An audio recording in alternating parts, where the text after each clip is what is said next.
സമസ്തയ്ക്കെതിരെ രൂക്ഷ വിമർശനവുമായി രംഗത്ത് വന്നിരിക്കുകയാണ് വിദ്യാഭ്യാസ മന്ത്രി വി ശിവൻകുട്ടി. സമരം ജനാധിപത്യ വിരുദ്ധമാണ്, സർക്കാരിനെ ഭീഷണിപ്പെടുത്തുന്ന രീതിയാണ് സമസ്ത സ്വീകരിക്കുന്നതെന്നും മന്ത്രി ശിവൻകുട്ടി മനോരമ ന്യൂസിനോട് പറഞ്ഞു. സമസ്തയുമായി ഒരു ചർച്ചയ്ക്കുമില്ല, കോടതി പറഞ്ഞിട്ടാണ് സമയമാറ്റം. അതിനാൽ എതിർപ്പുണ്ടെങ്കിൽ കോടതിയാണ് സമീപിക്കേണ്ടത്.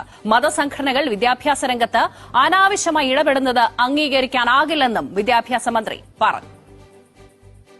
സ്കൂൾ സമയമാറ്റം മദ്രസ പഠനത്തിന് തടസ്സമാണെന്നൊക്കെയാണ് സമസ്ത പറയുന്നത്. അവരൊരു സമരവും തുടങ്ങുകയാണ്. എന്താണ് അതിനോടുള്ള ഒരു പ്രതികരണം?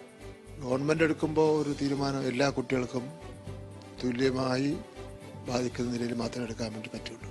ഏതെങ്കിലും ഒരു വിഭാഗത്തിന് വേണ്ടി പരീക്ഷ മാറ്റിവെക്കുക, ഏതെങ്കിലും ഒരു വിഭാഗത്തിന് വേണ്ടി ക്ലാസ് ടൈം മാറ്റിവെക്കുക, ഏതെങ്കിലും ഒരു വിഭാഗത്തിന് വേണ്ടി പ്രത്യേക അവധി നൽകുക, അതൊന്നും ഒരു തെരഞ്ഞെടുക്കപ്പെട്ട ജനാധിപത്യ ഗവൺമെന്റിന് ചെയ്യാൻ കഴിയുന്ന കാര്യങ്ങളല്ല.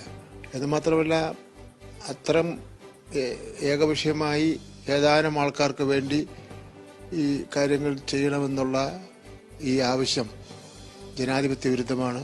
അതൊരു ഭീഷണിയുടെ സ്വരത്തിലുള്ള രീതിയാണ്. ഗവൺമെന്റിനെ ഒരു വെല്ലുവിളിക്കുന്ന ഒരു സമ്പ്രദായമാണെന്ന് നമുക്ക് തോന്നും.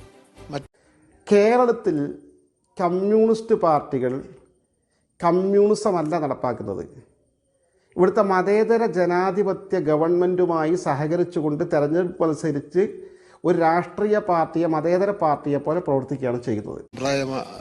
സമ്പ്രദായമാണെന്ന് നമുക്ക് തോന്നും. കേരളത്തിൽ കമ്മ്യൂണിസ്റ്റ് പാർട്ടികൾ കമ്മ്യൂണിസമല്ല നടപ്പാക്കുന്നത്.